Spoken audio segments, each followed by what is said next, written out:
এখন যে স্থানে দাঁড়িয়ে আছি সেটা হচ্ছে আপনার বয়ার চর। আপনারা দেখতে পাচ্ছেন একেবারে হচ্ছে বয়ার চর।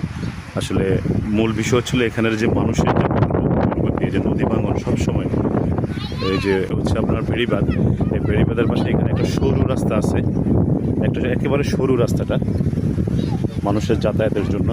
এই যে দেখেন এখানে একটা আশ্রয় কেন্দ্র আছে, আদর্শ গ্রাম দাসদাগ প্রাথমিক বিদ্যালয়, এটা আশ্রয় কেন্দ্র হিসেবেও ব্যবহৃত হচ্ছে। আর এই পাশে হচ্ছে আপনার নদীর পাড়, প্রতিনিয়ত ভাঙতেছে, আপনার নদীর পাড় প্রতিনিয়ত ভাঙতেছে। খুবই দুঃখজনক একটা পরিস্থিতি আসলে। এই যে দেখেন আপনারা, এই যে এখানে এই পর্যায়ে এই যে দেখলে আপনারা বুঝবেন এই যে কী পরিমাণ ভাঙতেছে। আমি খুব রিস্কে আপনাদেরকে দেখাচ্ছি।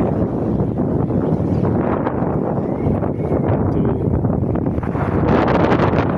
বলবো যে যারা কর্তৃপক্ষ আছেন আসলে অনুরোধে আমাদের অতি শীঘ্রই সমস্ত গ্রামগুলো বিলীন হয়ে যাবে। এদিকে যে গ্রামগুলো আছে সব বিলীন হয়ে যাবে। তো ভিডিওটি দেখলে অবশ্যই শেয়ার করে দেবেন। এটা হচ্ছে আমাদের সেই মেঘনা নদী, যার প্রবল স্রোত